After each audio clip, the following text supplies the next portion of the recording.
April of 2016, I got a day's work with a fruit picking company north of the city. One night, after a long day of picking fruit, I was the last person there. It was dark, and I was hoping somebody would give me a lift, but I had to walk to Dublin because I had no money on me.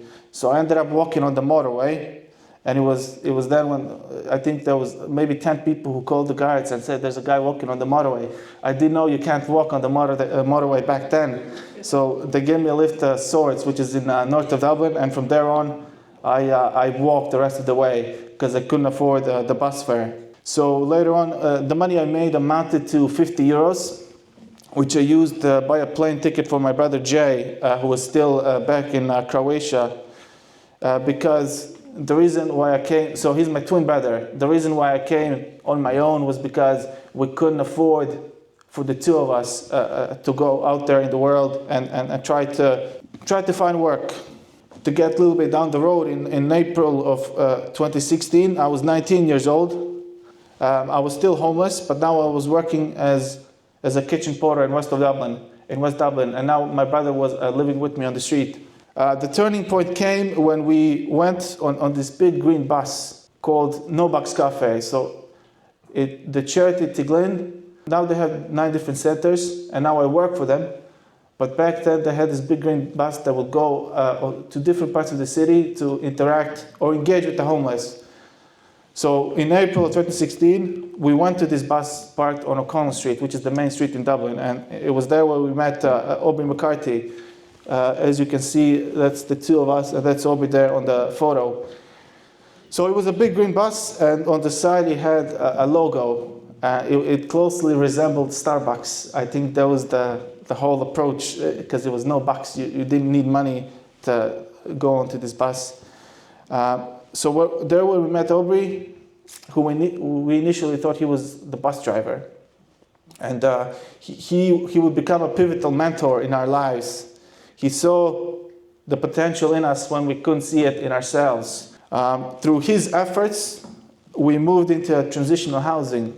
Maybe you don't know what transitional housing is. Just to keep it very brief, essentially what it is, it's I suppose a housing facility that caters for people who don't have a home, but it's transitional. So you get to stay there for a year, 2 years, 3 years, until you're able to get on your feet. So there was a safe space that allowed us to grow and dream again. This transition came for myself actually 365 days after living on the street. And for the first week, it was very hard to be indoors. So I couldn't sleep on the bed.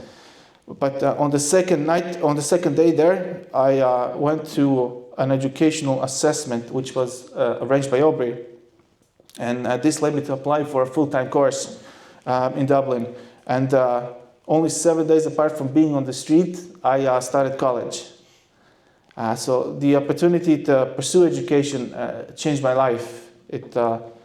Alongside work, I pursued everything I could. I pursued education and professional development. And now I think it's 8 years after, actually 9 years after. It's been a long time now. But I have 2 master's degrees and have since become the manager of the Lighthouse Cafe, which is actually, it's the No Box Cafe, the bus I was talking about, but now it's indoors. It's open 7 days a week, and I work there now. And we feed up to 500 people a day. So it's 7 days a week, it's a busy one.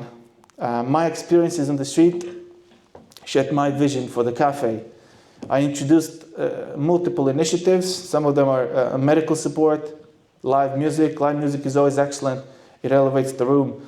Barbers, movie nights. Every Friday we play a movie, which is very interesting. And more, creating a living room. I like this quote, I came up with it. A living room for those in need of one. The latest of my initiatives is, I call it a clothing market.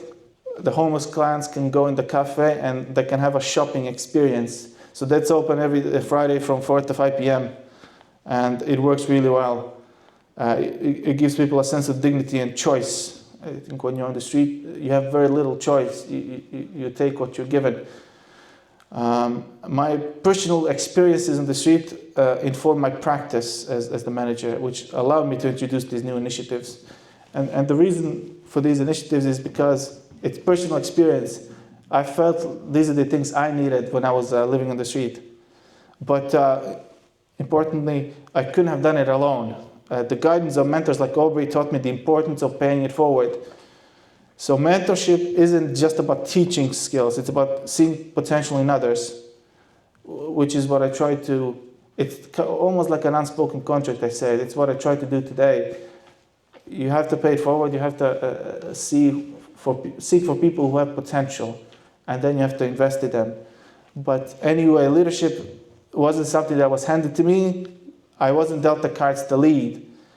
Instead, it was through consistent hard work and the unwavering support of others that I grew into this role. Because becoming a leader doesn't happen overnight. It's a gradual process that requires years of learning, experience, and resilience. And trust as well. Today, I strive to be that mentor for others. And since then, I've built a team of people that work with me, trust in me, and that isn't because of the title or anything like that. It's because of the journey we've shared. During my time of homelessness, Phoenix Park was my weekend residence. We used to joke that we used to live in Dublin too, which is like very central, but it's Phoenix Park, Stephen's Green. And Phoenix Park is this third biggest indoor city park in the world. And that was like our weekend residence. And we stayed there on a very small, uneven patch of ground, and there was like a small tree. But we were overseeing this big house, and for the longest time, we didn't know what it was. It turned out to be the president's house. Actually, later on, when we went to the president's house, my brother joked with the president's wife that we were neighbors. So we would sleep there on Saturdays and Sundays, and especially in the summer when it wasn't going to rain. And including the one time I was woken up by the local deer with whom we shared the park. But I could never have imagined that we would get to visit the president's house on multiple occasions and many other things, including receive the Academic Excellence Award for my educational achievements from the Taoiseach Simon Harris. I was also recognized as one of the Lord Mayor's Winter's Lights, a distinction that filled me with pride. But it's wonderful to be recognized by state figures and organizations. And as you continue your work, I'm sure more people will recognize the work that you do here. But again, maybe to go back to paying it forward, I think that's important. One of the things that we did on multiple occasions is I created these Tiglin Volunteer Awards. And they're often signed by Aubrey, local community leaders, and myself, which we present to individuals whose work I consider excellent. So where I work, we have a very, very small team, and it's volunteer-based. So we have so many volunteers. I think over 100 people at any point in time. And a lot of them come from different backgrounds, all over the world. And so we present these awards, and these small gestures, for one, recognize the work, but two, give them something for their CV. Seeing that a future employer could look at and see their potential. One example of this is when I arranged for the Irish Red Cross chairman, Pat Carey, to present these two guys, Mo and Mustafa is their names, with a volunteer award at the Homeless Cafe. They were new to Ireland and they didn't speak any English at the time, but to receive an award like this, they were quite delighted with it, but they were delighted to be recognized as exemplary members of the Irish Society. Both of them now work in full-time employment. And just something I was thinking about when I was thinking about what to say is I remember one of the guys, he was attacked. This is irrelevant, but he ended up in the hospital. And later, the guy who was with him in the hospital said he was showing the nurse pictures of the award. So he was obviously very proud with receiving that. So all these small things kind of do matter. It was also special to receive recognition from the Croatian government. And there was one day when the Croatian Prime Minister came to Ireland and he met with the President, with the Taoiseach, the Croatian ambassador to Ireland, and with my brother and I. And later on, when the Croatian National Television created a program highlighting Croatian citizens abroad, making a difference, my brother and I were chosen for the Irish story. As I reflect on my journey, it also reminds me of a tree analogy I like. The analogy is, if a tree is planted in a forgiving environment, it will only grow to a certain height. But if the same tree is planted in a harsh environment, withstanding strong winds and storms, it will grow roots deep in the earth, and it will grow very strong and robust. So nature, I think the same goes for human beings.